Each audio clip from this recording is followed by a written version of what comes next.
Yakobus. Salam dari Yakobus, hamba Allah dan Tuhan Yesus Kristus, kepada ke-12 suku di perantauan.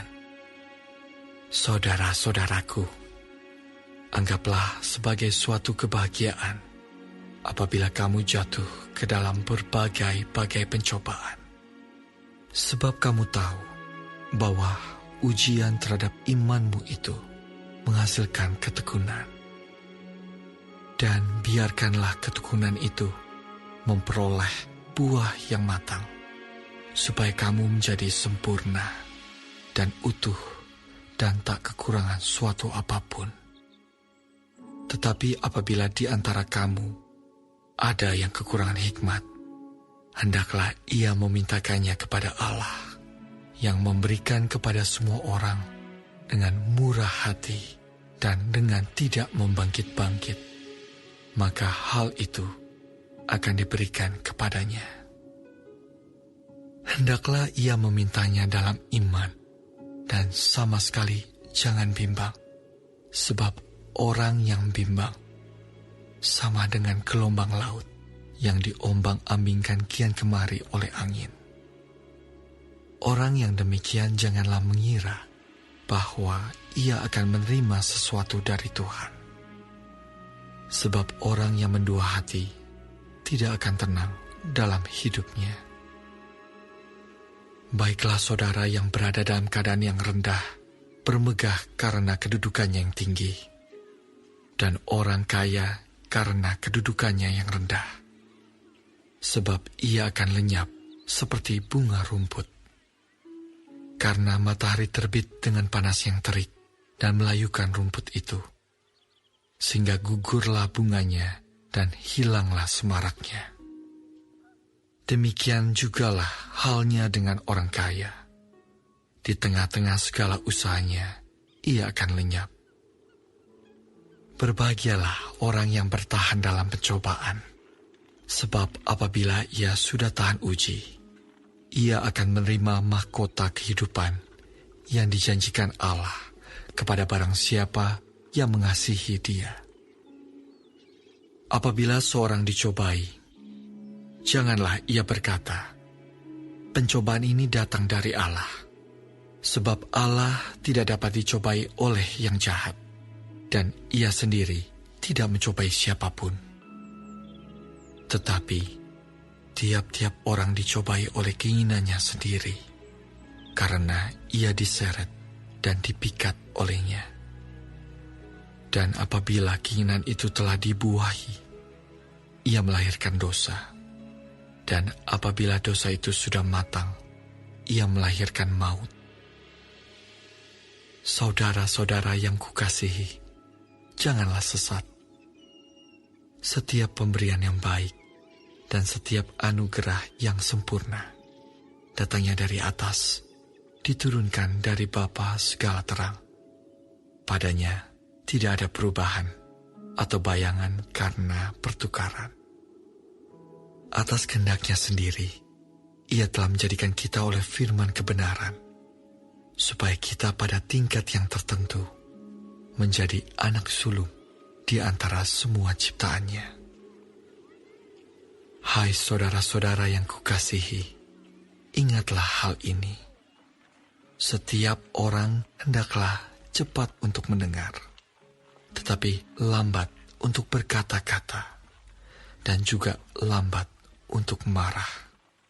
Sebab amarah, manusia tidak mengerjakan kebenaran di hadapan Allah. Sebab itu, buanglah segala sesuatu yang kotor dan kejahatan yang begitu banyak itu, dan terimalah dengan lemah lembut firman yang tertanam di dalam hatimu, yang berkuasa menyelamatkan jiwamu. Tetapi hendaklah kamu menjadi pelaku firman, dan bukan hanya pendengar saja. Sebab jika tidak demikian, kamu menipu diri sendiri. Sebab jika seorang hanya mendengar firman saja dan tidak melakukannya, ia adalah seumpama seorang yang sedang mengamat-ngamati mukanya yang sebenarnya di depan cermin. Baru saja ia memandang dirinya, ia sudah pergi, atau ia segera lupa bagaimana rupanya. Tetapi barang siapa meneliti hukum yang sempurna, yaitu hukum yang memerdekakan orang, dan ia bertekun di dalamnya, jadi bukan hanya mendengar untuk melupakannya, tetapi sungguh-sungguh melakukannya, ia akan berbahagia oleh perbuatannya. Jikalau ada seorang menganggap dirinya beribadah, tetapi tidak mengekang lidahnya, ia menipu dirinya sendiri, maka sia-sialah ibadahnya. Ibadah yang murni dan yang tak bercacat di hadapan Allah Bapa kita ialah mengunjungi yatim piatu dan janda-janda dalam kesusahan mereka, dan menjaga supaya dirinya sendiri tidak dicemarkan oleh dunia.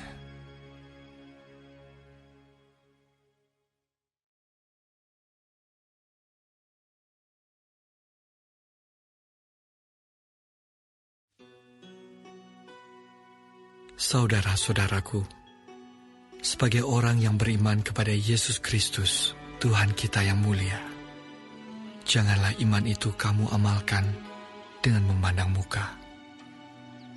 Sebab, jika ada seorang masuk ke dalam kumpulanmu dengan memakai cincin emas dan pakaian indah, dan datang juga seorang miskin ke situ dengan memakai pakaian buruk, dan kamu menghormati orang yang berpakaian indah itu dan berkata kepadanya, "Silakan Tuan duduk di tempat yang baik ini," sedang kepada orang yang miskin itu kamu berkata, "Berdirilah di sana," atau "Duduklah di lantai ini dekat tumpuan kakiku." Bukankah kamu telah membuat pembedaan di dalam hatimu dan bertindak sebagai hakim dengan pikiran yang jahat? Dengarkanlah, hai saudara-saudara yang kukasihi. Bukankah Allah memilih orang-orang yang dianggap miskin oleh dunia ini untuk menjadi kaya dalam iman dan menjadi ahli waris kerajaan yang telah dijanjikannya kepada barang siapa yang mengasihi Dia? Tetapi kamu telah menghinakan orang-orang miskin. Bukankah justru orang-orang kaya yang menindas kamu dan yang menyeret kamu ke pengadilan? Bukankah mereka yang menghujat nama yang mulia, yang olehnya kamu menjadi milik Allah? Akan tetapi, jikalau kamu menjalankan hukum utama yang tertulis dalam kitab suci, kasihilah sesamamu manusia seperti dirimu sendiri, kamu berbuat baik. Tetapi jikalau kamu memandang muka, kamu berbuat dosa, dan oleh hukum itu menjadi nyata bahwa kamu melakukan pelanggaran. Sebab barang siapa menuruti seluruh hukum itu, tetapi mengabaikan satu bagian daripadanya, ia bersalah terhadap seluruhnya. Sebab ia yang mengatakan jangan berzina, ia mengatakan juga jangan membunuh. Jadi jika kamu tidak berzina tetapi membunuh, maka kamu menjadi pelanggar hukum juga. Berkatalah dan berlakulah seperti orang-orang yang akan dihakimi oleh hukum yang memerdekakan orang. Sebab penghakiman yang tak berbelas kasihan akan berlaku atas orang yang tidak berbelas kasihan, tetapi belas kasihan akan menang atas penghakiman. Apakah gunanya, saudara-saudaraku, jika seorang mengatakan bahwa ia mempunyai iman, padahal ia tidak mempunyai perbuatan? Dapatkah iman itu menyelamatkan dia? Jika seorang saudara atau saudari tidak mempunyai pakaian dan kekurangan makanan sehari-hari, dan seorang dari antara kamu berkata, "Selamat jalan, kenakanlah kain panas dan makanlah sampai kenyang," tetapi ia tidak memberikan kepadanya apa yang perlu bagi tubuhnya, apakah gunanya itu? Demikian juga halnya dengan iman. Jika iman itu tidak disertai perbuatan, maka iman itu pada hakikatnya adalah mati. Tetapi mungkin ada orang berkata, padamu ada iman dan padaku ada perbuatan.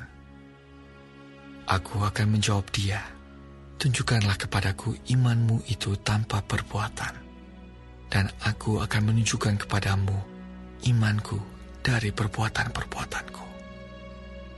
Engkau percaya bahwa hanya ada satu Allah saja, itu baik. Tetapi setan-setan pun juga percaya akan hal itu, dan mereka gemetar. Hai manusia yang bebal, maukah engkau mengakui sekarang bahwa iman tanpa perbuatan adalah iman yang kosong? Bukankah Abraham bapa kita dibenarkan karena perbuatan-perbuatannya ketika ia mempersembahkan Ishak anaknya di atas mezbah? Kamu lihat bahwa iman bekerja sama dengan perbuatan-perbuatan, dan oleh perbuatan-perbuatan itu, iman menjadi sempurna.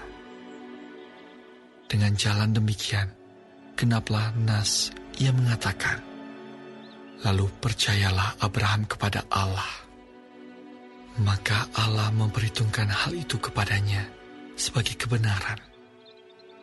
Karena itu, Abraham disebut sahabat Allah. Jadi kamu lihat bahwa manusia dibenarkan karena perbuatan-perbuatannya, dan bukan hanya karena iman. Dan bukankah demikian juga Rahab, pelacur itu, dibenarkan karena perbuatan-perbuatannya ketika ia menyembunyikan orang-orang yang disuruh itu di dalam rumahnya, lalu menolong mereka lolos melalui jalan yang lain. Sebab seperti tubuh tanpa roh adalah mati, demikian jugalah iman tanpa perbuatan-perbuatan adalah mati.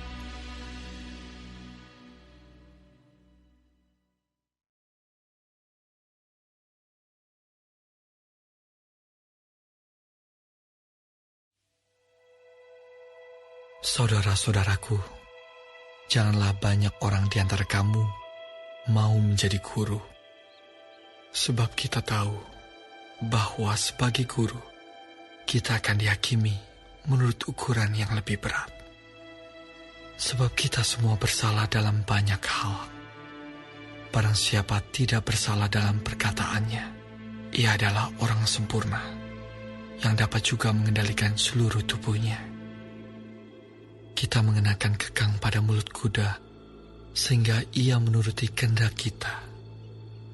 Dengan jalan demikian, kita dapat juga mengendalikan seluruh tubuhnya. Dan lihat saja kapal-kapal, walaupun amat besar dan digerakkan oleh angin keras, namun dapat dikendalikan oleh kemudi yang amat kecil, menurut kehendak jurumudi. Demikian juga lidah, walaupun suatu anggota kecil dari tubuh, namun dapat memegahkan perkara-perkara yang besar. Lihatlah, betapapun kecilnya api, ia dapat membakar hutan yang besar.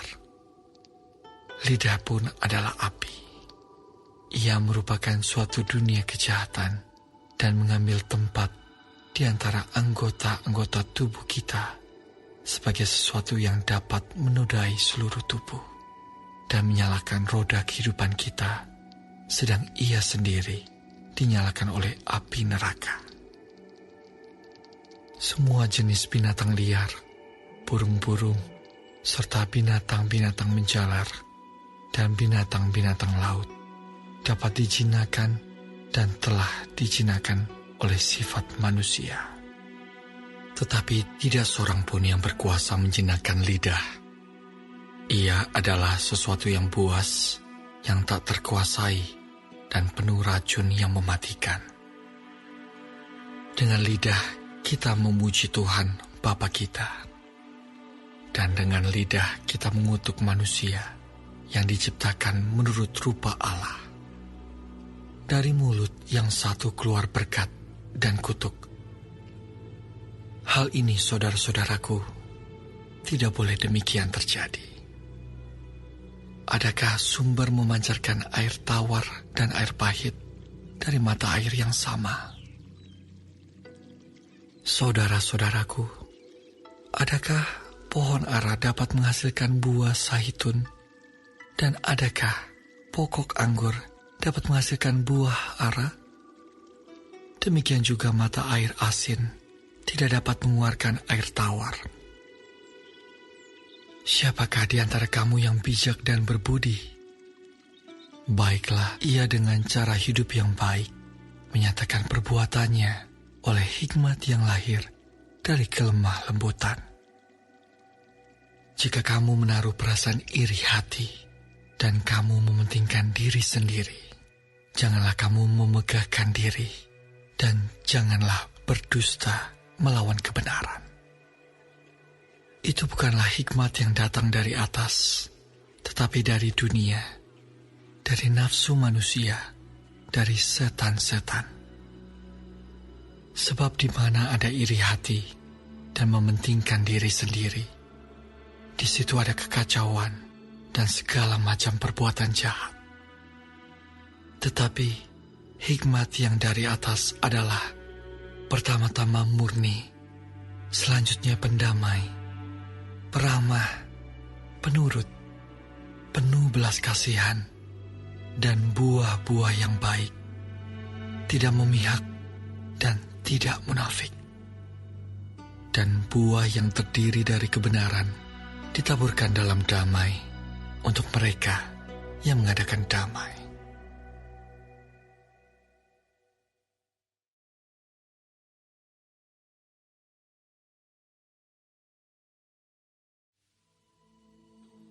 Dari manakah datangnya sengketa dan pertengkaran di antara kamu?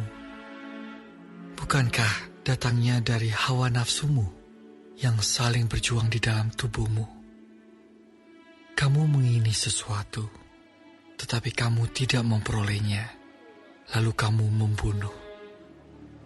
Kamu iri hati, tetapi kamu tidak mencapai tujuanmu, lalu kamu bertengkar dan kamu berkelahi. Kamu tidak memperoleh apa-apa karena kamu tidak berdoa. Atau kamu berdoa juga, tetapi kamu tidak menerima apa-apa karena kamu salah berdoa. Sebab yang kamu minta itu hendak kamu habiskan untuk memuaskan hawa nafsumu. Hai kamu orang-orang yang tidak setia, tidakkah kamu tahu bahwa persahabatan dengan dunia adalah permusuhan dengan Allah? Jadi barang siapa hendak menjadi sahabat dunia ini, ia menjadikan dirinya musuh Allah. Janganlah kamu menyangka bahwa kitab suci tanpa alasan berkata, roh yang ditempatkan Allah di dalam diri kita, diingininya dengan cemburu. Tetapi kasih karunia yang dianugerahkannya kepada kita lebih besar daripada itu. Karena itu ia katakan, Allah menentang orang yang congkak, tetapi mengasihani orang yang rendah hati. Karena itu, tunduklah kepada Allah dan lawanlah iblis, maka ia akan lari daripadamu. Mendekatlah kepada Allah, dan ia akan mendekat kepadamu. Tahirkanlah tanganmu, hai kamu orang-orang berdosa, dan sucikanlah hatimu, hai kamu yang mendua hati. Sadarilah kemalanganmu, berduka cita, dan merataplah. Hendaklah tertawamu kamu ganti dengan ratap, dan sukacitamu dengan duka cita. Rendahkanlah dirimu di hadapan Tuhan, dan Ia akan meninggikan kamu. Saudara-saudaraku, janganlah kamu saling memfitnah. Barang siapa memfitnah saudaranya atau menghakiminya, ia mencela hukum dan menghakiminya. Dan jika engkau menghakimi hukum, maka engkau bukanlah penurut hukum, tetapi hakimnya. Hanya ada satu pembuat hukum dan hakim, yaitu Dia yang berkuasa menyelamatkan dan membinasakan. Tetapi siapakah engkau, sehingga engkau mau menghakimi sesamamu manusia? Jadi sekarang, hai kamu yang berkata, hari ini atau besok kami berangkat ke kota Anu, dan di sana kami akan tinggal setahun dan berdagang serta mendapat untung. Sedang kamu tidak tahu apa yang akan terjadi besok. Apakah arti hidupmu? Hidupmu itu sama seperti uap yang sebentar saja kelihatan, lalu lenyap. Sebenarnya kamu harus berkata, jika Tuhan mengendakinya, kami akan hidup dan berbuat ini dan itu. Tetapi sekarang kamu memegahkan diri dalam congkakmu, dan semua kemegahan yang demikian adalah salah. Jadi jika seorang tahu bagaimana ia harus berbuat baik, tetapi ia tidak melakukannya, ia berdosa.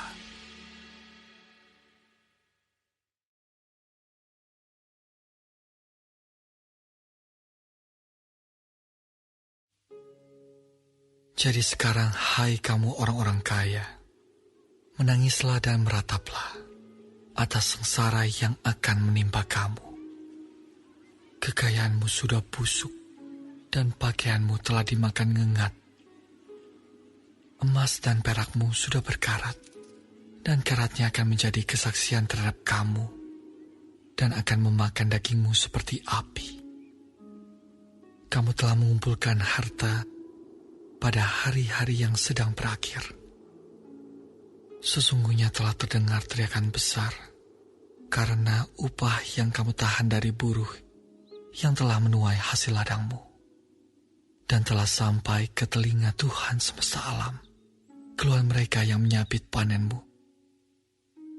Dalam kemewahan, kamu telah hidup dan berfoya-foya di bumi. Kamu telah memuaskan hatimu, sama seperti pada hari penyembelihan.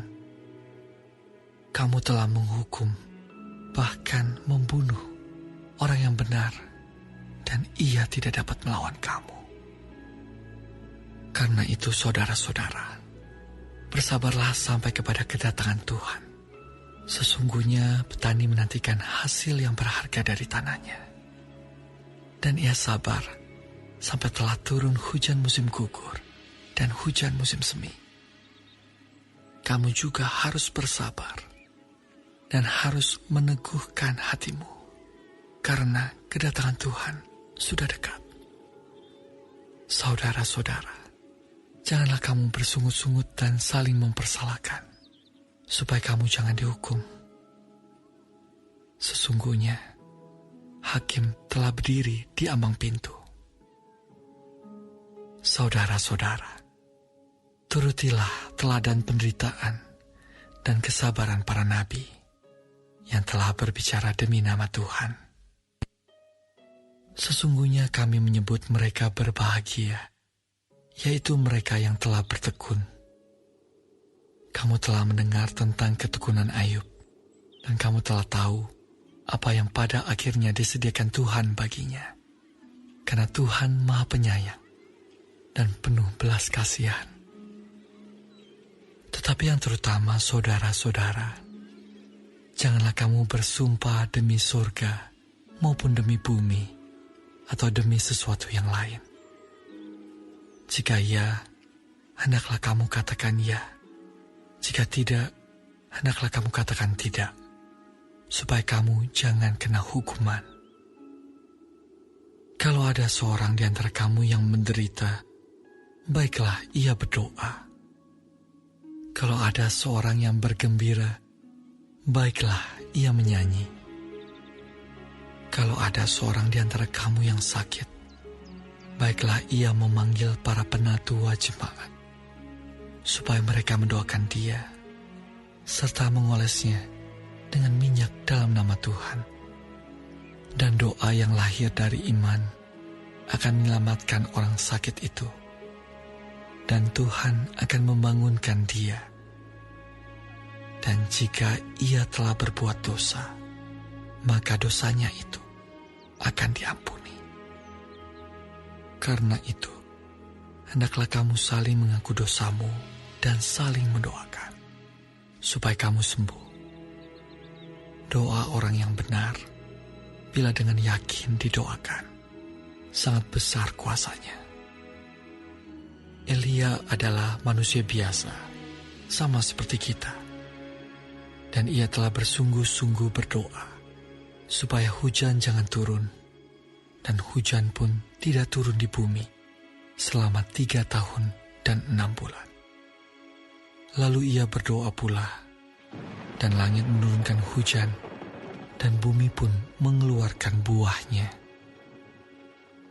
Saudara-saudaraku, jika ada di antara kamu yang menyimpang dari kebenaran, dan ada seorang yang membuat dia berbalik, ketahuilah bahwa barang siapa membuat orang berdosa berbalik dari jalannya yang sesat, ia akan menyelamatkan jiwa orang itu dari maut dan menutupi banyak dosa.